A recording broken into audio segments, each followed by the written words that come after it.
Assalamualaikum warahmatullahi wabarakatuh. Waalaikumsalam warahmatullahi wabarakatuh. Pada yang terhormat Bapak Warsito STMSI selaku dosen manajemen keuangan serta teman-teman yang saya sayangi dan saya banggakan.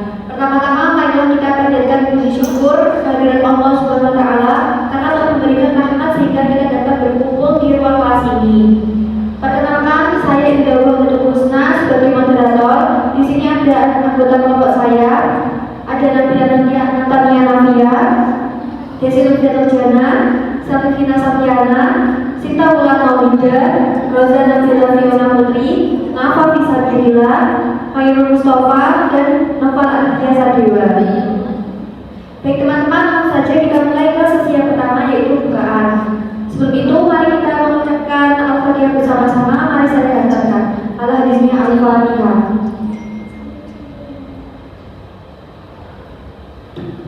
Selanjutnya penyampaian materi, saya persilahkan kepada Noval Aditya Sadewa untuk membacakan materi.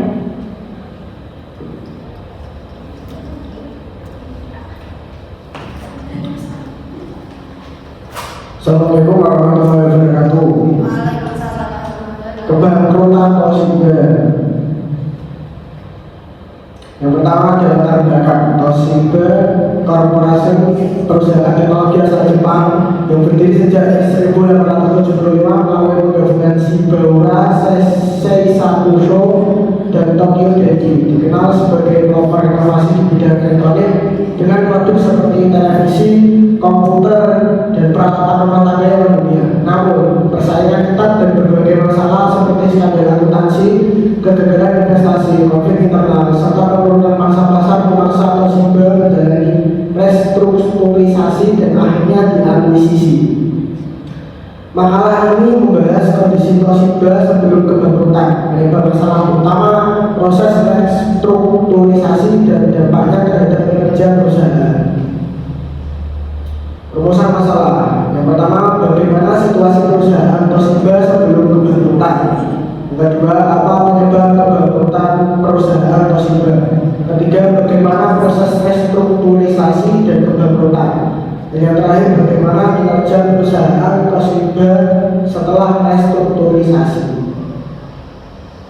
Selanjutnya akan dijelaskan oleh Fiona.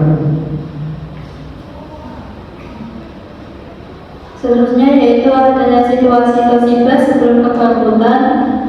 Di masa kejayaannya, Toshiba adalah salah satu perusahaan terbesar di Jepang dan simbol kemajuan teknologi dengan inovasi-inovasi unggulan serta keberadaannya di bursa efek Tokyo selama lebih dari 70 tahun. Namun sejak awal 2000-an, Toshiba mulai kehilangan daya saing akibat tekanan dari kompetitor seperti Samsung dan LG, serta kegagalannya mengikuti tren teknologi seperti perangkat pintar dan solusi berbasis perangkat lunak. Krisis semakin dalam dengan terungkapnya skandal akuntansi pada 2015, di mana Toshiba melebihkan keuntungan hingga 1,59 miliar selama 7 tahun, yang menyebabkan pengunduran diri para eksekutif senior dan penurunan tajam nilai sahamnya. Di sini penyebab kebangkrutan Toshiba. Kebangkrutan Toshiba disebabkan oleh beberapa faktor utama. Skandal akuntansi pada 2015 yang merusak kepercayaan publik dengan manipulasi laba hingga 1,6 miliar.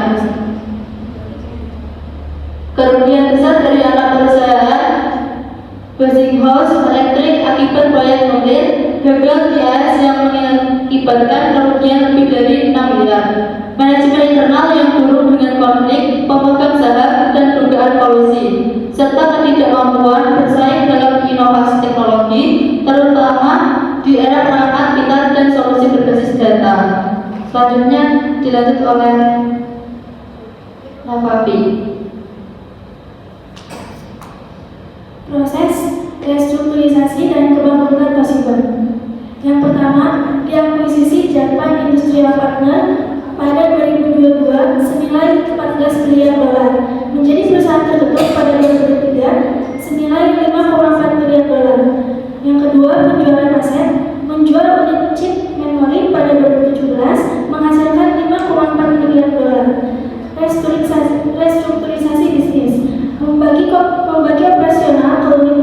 kecil fokus pada energi, chip, dan keuangan. Adapun kinerja Toshiba pasca restrukturisasi.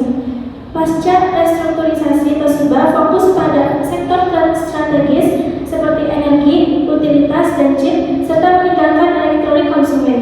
Akuisisi oleh Japan Industrial Partners pada tahun 2022 menjadikannya perusahaan tertutup, memungkinkan keputusan tanpa tekanan pasar saham. Restrukturisasi menurunkan utang melalui penjualan aset, meski pendapatan masih tertekan. Toshiba juga berinvestasi di IoT dan AI untuk inovasi, meski tantangan tetap ada. Langkah ini memberi peluang untuk menjadi perusahaan yang lebih stabil dan kompetitif. Selanjutnya saya kembalikan kepada moderator.